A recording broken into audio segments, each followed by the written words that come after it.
A veces la casualidad puede ser algo más que esto, y una prueba evidente es el vídeo que tenéis en pantalla ahora mismo.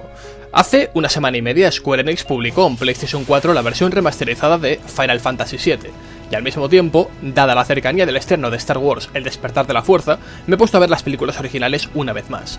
No solamente la trilogía original, sino también la trilogía precuela. He comenzado por el episodio 1, La amenaza fantasma, he seguido avanzando hasta llegar a Una nueva esperanza. Y al estar jugando a Final Fantasy VII al mismo tiempo que ver esa película, me he dado cuenta de que son muy similares, que comparten puntos muy interesantes, y este es el punto de partida del vídeo. A priori puede sonar un poco loco, pero esperad un par de minutos, aguantad lo que dure el vídeo y hablamos en los comentarios. Antes de nada hay que contextualizar, y creo que es importante remarcar en qué posición se encuentra cada una de estas obras audiovisuales. Creo que, en cierto sentido, de forma paralela, Final Fantasy VII representa en el mundo de los videojuegos lo que Star Wars representó para el cine. No me refiero únicamente a la expansión del universo del fantástico, sino al propio hecho del cine como producto comercial. Y aunque Star Wars no inventó el blockbuster y Final Fantasy VII no fue el primer juego en 3 dimensiones que nos llevaba a otro mundo, serían respectivamente Tiburón en el año 1975 en el cine, dirigida por Steven Spielberg, y Mario 64, creado por Nintendo en el año 96, sí que creo que tanto Final Fantasy VII como Una nueva esperanza, en base a cómo construyen la narrativa a través de las imágenes, son bastante hermanables. Pongamos el ejemplo de la película de Star Wars. George Lucas venía a hacer cine experimental. THX 1138 es una película de ciencia ficción bastante pequeña, más bien personal, una cinta que aprovecha muy bien los espacios para construir una tensión en el espectador, una rutina.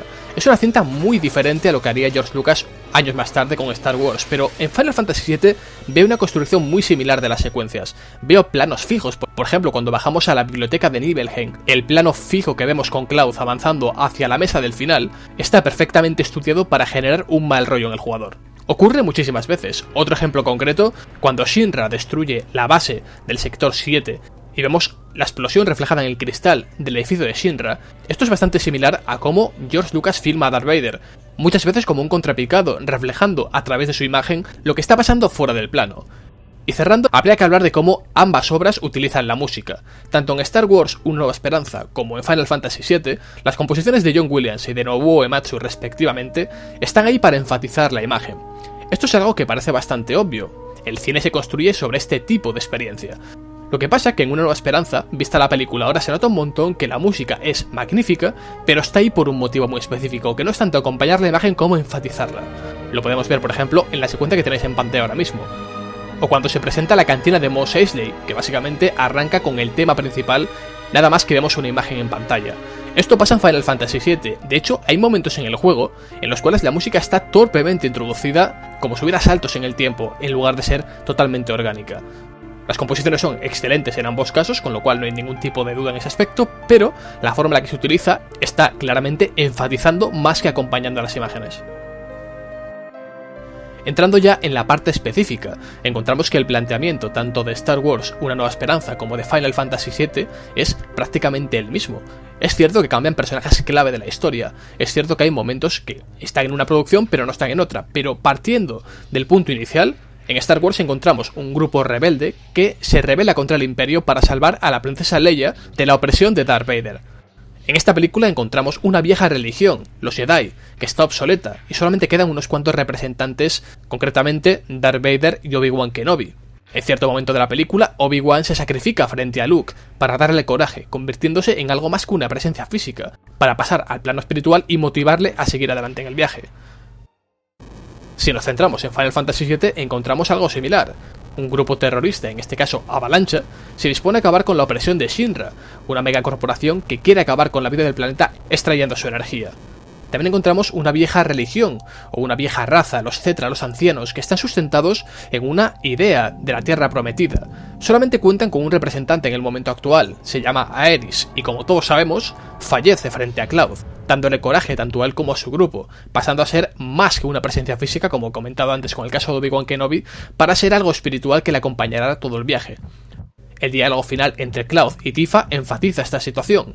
La imagen final de Aerys rezando vuelve a remarcar este aspecto, y la representación de Aerys en Advent Children juega con los mismos elementos. Ahora miremos un poquito más allá, porque tanto Cloud Strife como Luke Skywalker, además de comenzar su apellido por S, esto es una tontería, son personas normales, con aspiraciones que van mucho más allá de lo que su vista alcanza a ver. Luke Skywalker, con la secuencia de las lunas, representa que quiere huir de ahí, quiere ver el mundo, quiere descubrir cosas distintas, quiere saber qué pasó con su padre. Cloud Strife tiene otras motivaciones, no las sabemos hasta cierto momento del juego, pero realmente no se convirtió en el miembro de soldado de élite que nos vende al principio del juego. Al igual que Luke, no es un guerrero Jedi, sino que es un ayudante en su granja familiar. Ambos tienen aspiraciones, como digo, mayores. Ambos acaban convirtiéndose en el centro de la historia. Y esta es una estructura bastante típica en las películas de héroes y villanos, pero aún así, son puntos que se conectan los unos a los otros. En el caso de los villanos pasa exactamente lo mismo, tanto Sephiroth como Darth Vader guardan bastantes puntos en común. En este caso no sirve únicamente concentrarse en Una Nueva Esperanza, sino que hay que hablar de la trilogía precuela, donde se conoce mucha más información sobre Anakin Skywalker antes de ser Darth Vader.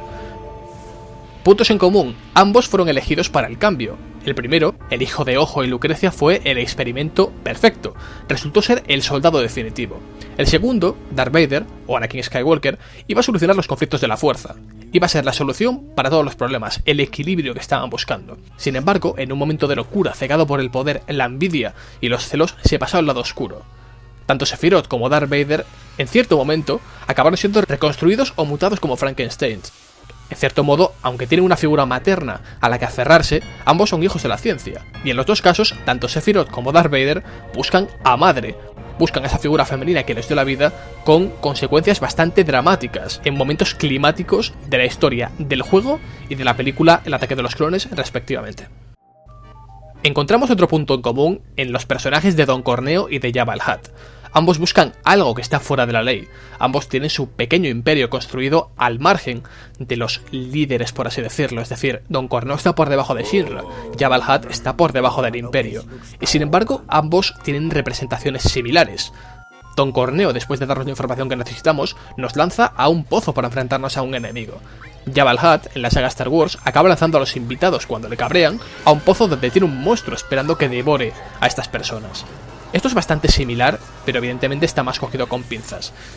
Tanto Don Corneo como Jabba el Hutt acaban convirtiendo a un personaje femenino en una especie de esclava. La visten de forma suntuosa y representa un papel bastante similar, tanto en el caso de Tifa en Final Fantasy VII como en el caso de la princesa Leia en El Retorno del Jedi. Y esto ya está más cogido con pinzas aún que lo anterior, y es el caso de la Estrella de la Muerte y el edificio Shinra, o los reactores de Shinra. Básicamente, en ambos casos, simbolizan el poder de sus representantes. El imperio está representado en forma de la Estrella de la Muerte, y los reactores son los que absorben la energía del pueblo. El edificio Shinra acaba siendo eliminado por una criatura que lanza un cañón contra la ventana, acabando, en teoría, con Rufus. En el caso de Star Wars, Luke Skywalker acaba lanzando un proyectil a la Estrella de la Muerte y haciéndola explotar con toda la gente dentro. Como veis, son bastantes puntos en común, que pueden ser una paranoia mía o simplemente tener una base real. Los creadores de Final Fantasy son fans declarados de Star Wars. El ejemplo más claro son los personajes de Beasts y Wedge, sacados, una vez más, de Una Nueva Esperanza. Y podemos encontrar también una simbología entre el viento fuerte de Sith o el halcón milenario de Star Wars Una Nueva Esperanza. Y todo esto obviando figuras bastante representativas como Bugenhagen, el abuelo de Red 13, que puede ser muy similar a Yoda en cuanto a conocimiento. Y relacionado directamente con lo anterior está el tema de Red 13, dado que Nanaki es un anagrama de Anakin, y ambos personajes comparten algunos puntos en común. Por ejemplo, ambos ocultan su nombre real bajo un mote que le ha puesto alguien que estaba por encima de ellos, Ojo en el caso de Red 13, o el emperador Palpatine en el caso de Anakin Skywalker. Al mismo tiempo está la figura del padre. Red 13 no conoce la verdad sobre Seto, cree que ha sido un cobarde, que en la guerra no hizo nada realmente. Y finalmente descubre a través de Bugenhagen, en un episodio bastante interesante del juego, que su padre fue un valiente, fue un héroe que salvó el cañón Cosmo de los ataques de los enemigos. Con Anakin Skywalker la cosa no está tan clara, no conocemos su figura paterna, pero lo más interesante es Luke. Vive con sus padres adoptivos, como el Red 13 con Bugenhagen. La figura del padre está ausente, cree que ha muerto, pero en realidad se ha convertido al lado oscuro, ha pasado a ser Darth Vader. Así que de una u otra forma la figura paterna está ausente en todos los casos. Otro punto en común es que en el grupo principal, tanto en Star Wars como en Final Fantasy VII, hay un miembro robótico, C3PO y R2D2 en el primer caso y Kite Sith en el segundo. o en localizaciones concretas, tanto el mercado Muro como Mos Eisley representan ese punto en el que los personajes pueden escapar de la opresión durante un momento para ser libres. Es decir, son paralelismos o similitudes que me hacía gracia comentar. Y en realidad este era el vídeo. Si os ha gustado podéis darle un like, pulgar arriba; si no os ha gustado, dislike, pulgar abajo, y voy a estar muy atento a los comentarios para ver qué opináis de todo esto. Así que hasta el siguiente vídeo y que la fuerza te acompañe.